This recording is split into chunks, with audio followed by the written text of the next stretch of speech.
guys, welcome back to my channel, and today we're looking at two new things.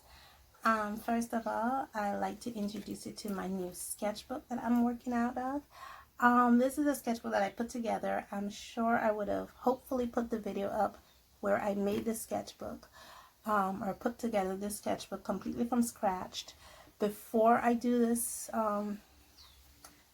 this video, but if I haven't, just know that I actually put this together and you will see a video about this. So let me get my disclaimers out of the way and then hop to it, okay? Before we get started, of course, I do have my disclaimers to get out of the way. I live near a major highway here in the country of Belize, so you will hear those motor vehicles in my background. Where I live, there's also a lot of wild birds. You will hear them calling, chirping, and crying in the background. And also, I have dogs. I have dogs. My neighbors have dogs. So if anyone comes near our houses, you will hear those dogs, or in this neighborhood, I should say, you will hear those dogs start barking. And with that, I get back to my regular scheduled program. Okay, I'm so sorry about that. I just needed some water. I went to get some. My throat was so dry. Yeah, like I was saying, I put together this sketchbook, and this sketchbook is actually made with Fabriano Studio 25% cotton watercolor paper. It's a hot press sketchbook. I also put together two sketchbooks, 1 and 2, and this is basically ways to encourage me to get out of my little slump that I'm in. I'm still, for the most part, in a slump. I don't call it a block because I am inspired to draw. It's just that it's kind of bringing myself the motivation to draw, and that's about it. So I'm hoping that these little sketchbooks that I've put together will serve as a catalyst to inspire me, well, to motivate me to draw.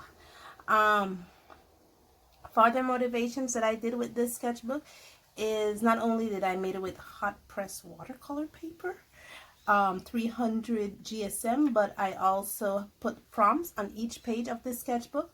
So for the first day, the prompt is large animal, and every page in this book, well, every sheet in this book have a different prompt listed on it. So I could just go buck wild in this book and just use these prompts to basically motivate myself to draw. And today is also a very special day because not only are we using a new sketchbook, but we're using a new art product. I have before you the Derwent Inktense colored pencil. I've had this for some time, guys.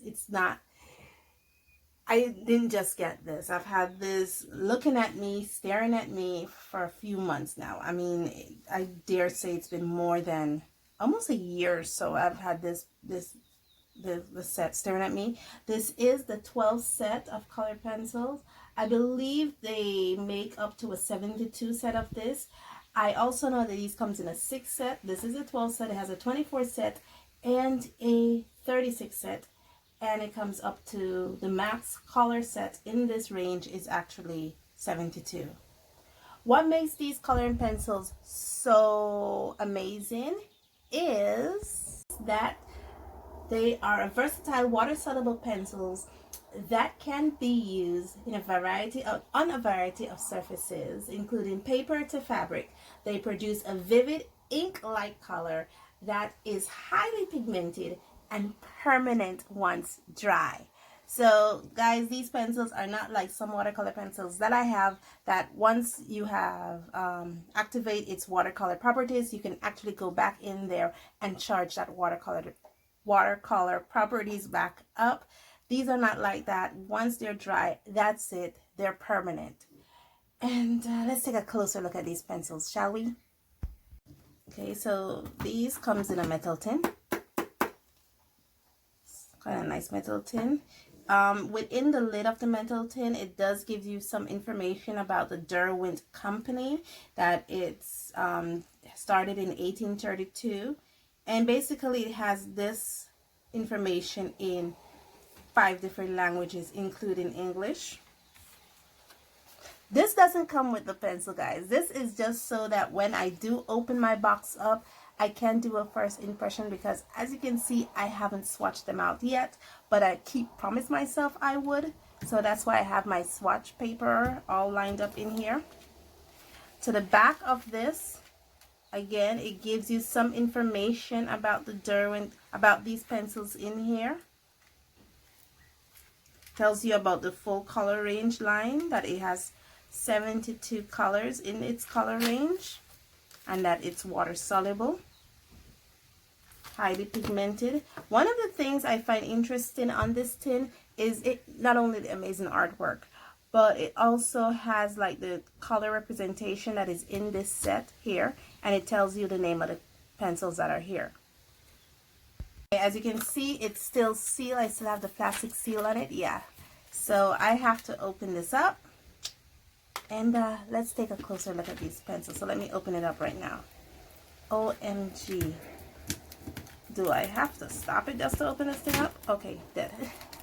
I thought it was going to be another battle. Okay, it looks like another battle. Ah, gosh, there we go. Thank you so much. Thought I would have to battle with it. So yeah, now let's take a closer look at these pencils. Okay guys, these pencils, as you can see here, they're a rounded barrel.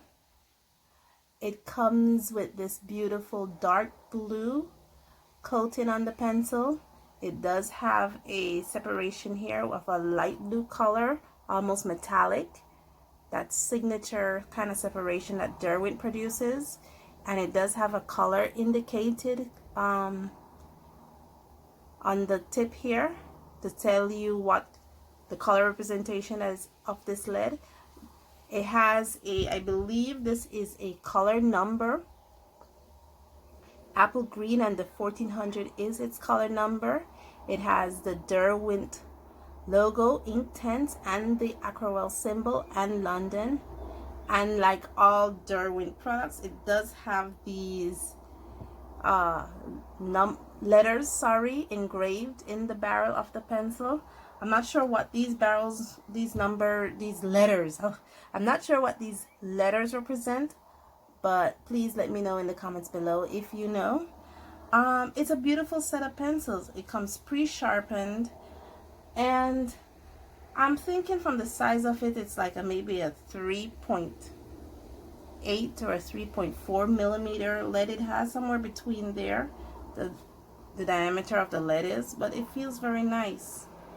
So let me put this up here, and let me get to the swatching and first impression. Okay, as you can see, I took it out of the plastic sleeve that it was in. It's just a flimsy little plastic sleeve here to hold the pencils, and I thought I maybe could use this as a palette, but then I noticed it has a hole in it. So yeah, I don't think this was designed to use as a palette, but anywho, let's leave that there.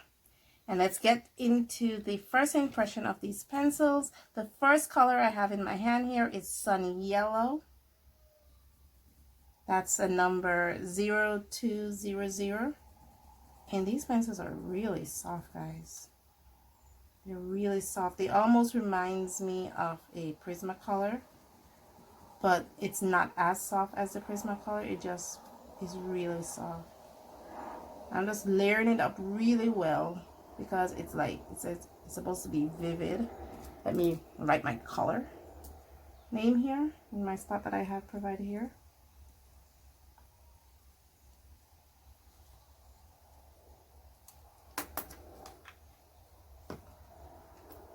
I have my water brush all prepped up.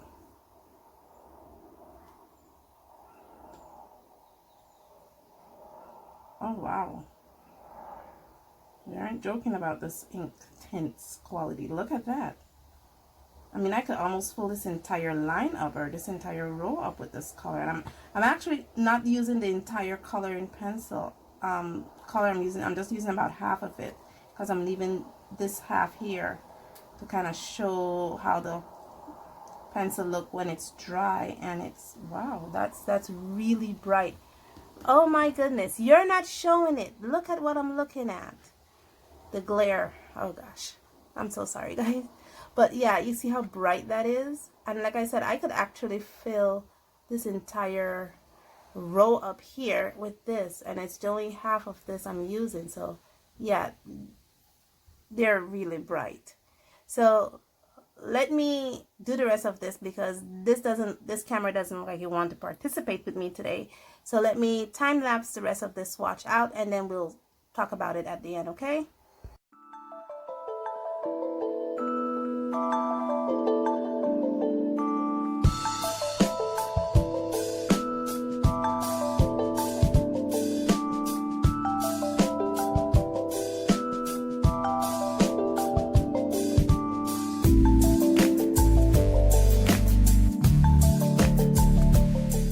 Okay, I am all swatched out. My black. Ooh. It crumbled on me. I'm hoping that it got captured in the time lapse. It literally just crumbled on me. Yeah, there's the point. And I thought I was using the same pressure throughout, but maybe I was wrong. Maybe I went a little heavier with the black. But all in all, the colors are very beautiful.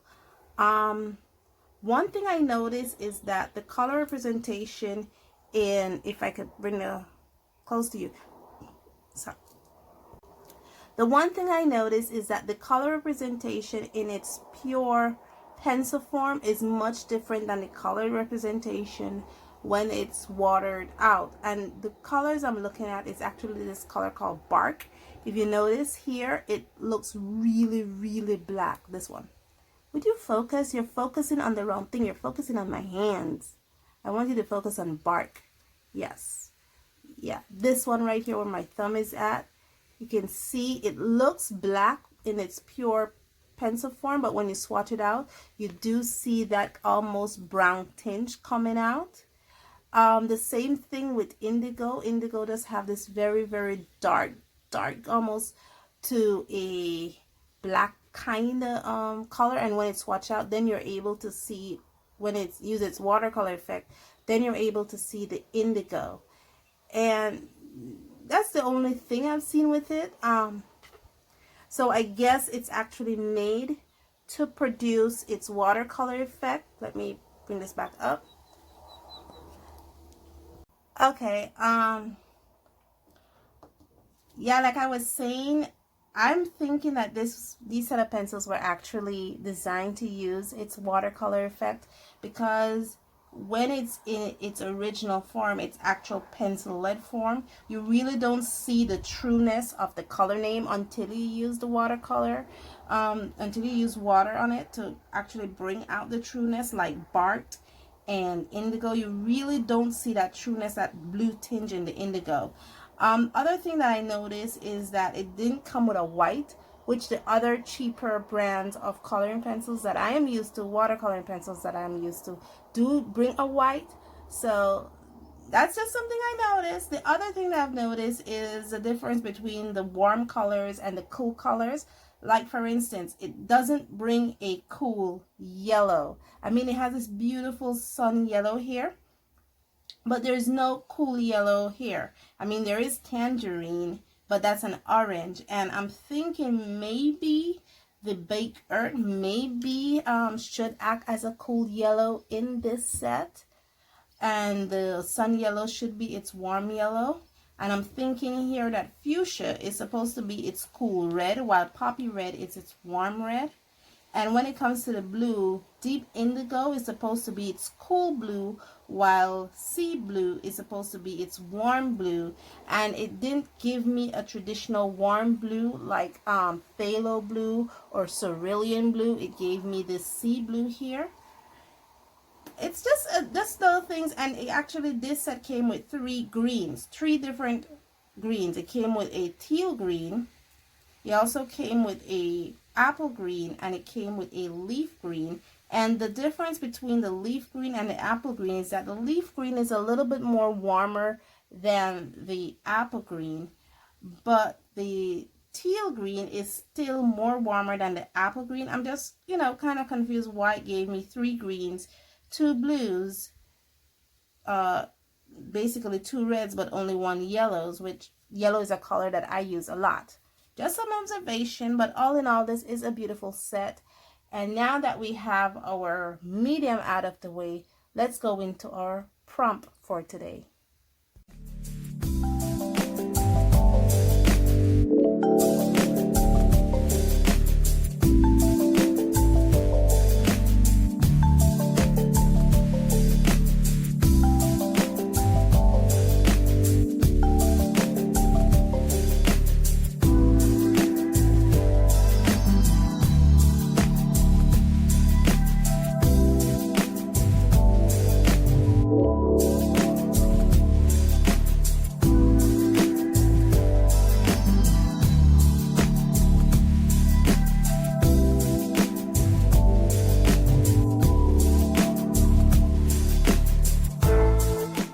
Okay, I'm all drawn up, all lined up. You saw that entire process. And yeah, large animal. What do you think? A hippo? Does that qualify as a large animal? Or is this a rhinoceros? Yeah, it's a rhinoceros. Yeah, I enjoyed this process so much. I mean, I was completely relaxed. My line's kind of wonky here, so I'm just kind of darkening up, kind of straightening my lines here a little bit. No, just completely relaxed. I don't know, there's something like when I'm drawing and somehow I can't finish, and I don't know where this came from as of late, but it's just something I've developed where I just can't seem to finish my artwork. You guys help me out. I don't know where it came from. It's like I just can't seem to finish. Like I see little areas where I need to tweak, like lines where I might need to darken up a little bit. So yeah, and then sometimes I ruin it when I do things like this, but somehow I just can't finish it. Like this I can't finish. See, I'm still thickening up some lines a bit more. So it's, yeah, I just can't seem to finish this, but I will. Especially after coloring. I should wait till after coloring to get this over with. So let me get the coloring process on the way, and let's get into it, okay?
I am finished. I am done. Let me know what you think about it. Be brutal, be honest. I see where I do some of my mistakes, especially when I do coloring, went over the lines a little bit. Oops, there's one thing I forgot. It is his ear. I need to make his ear darker. Yeah, that's right here. I don't know what's wrong with me lately. I mean, I do art, and then like it's like I'm never really finished with it. I'm always tweaking, and it's like, I don't know. I see something, I'm like, okay, I gotta fix that right away. And that's not how I want it. I wanted to do it this way. So yeah, now I fixed his ear. Let me know what you think. I don't know what's going on. I mean, I feel like I'm in an art block or in an art slump, but like whenever I go to do art, I do amazing art.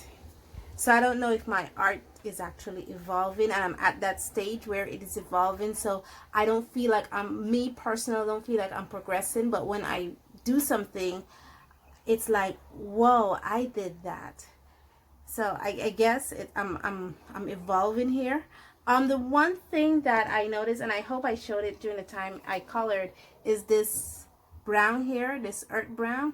It actually just popped off. Literally the cap, the tippy top of the cap just popped off. Right now I have some silicone glue on it because the only type of glue I have next to me at this moment is silicone glue. So I just put on some silicone glue on it. Hopefully it could dry out and I could put it back in the can so it doesn't dry, but I have to leave it out for a while so that silicone can set.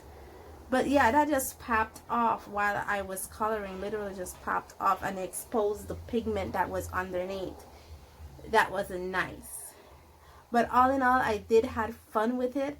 Let me talk about this paper real quick.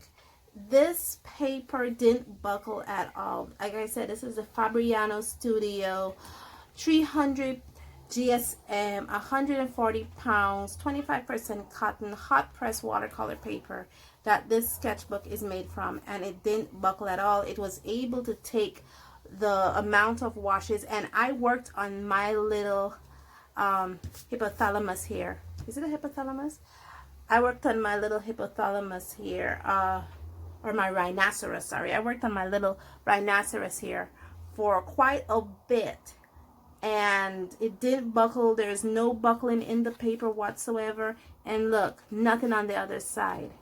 So yeah, I am enjoying this. I think I'm gonna have so much fun with this little sketchbook here, doing some of the prompts. I will put the prompts up somewhere on the screen if you guys want to go along with me. It's only 16 prompts, guys. I am not committed to 31 or 30 prompts.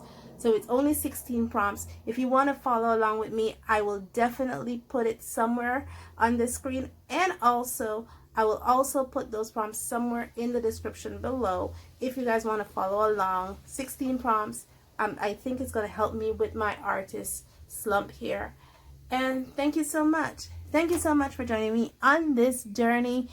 I am on an art journey. I don't know where it's gonna lead. I am excited to see where the next chapter of my art journey is gonna take me. I am feeling now that my art slump is actually an art revolution. So I don't know where it's gonna take me. So thank you guys so much for joining me on this journey. And as always, stay safe, stay blessed, and I'll see you in the next one. Bye.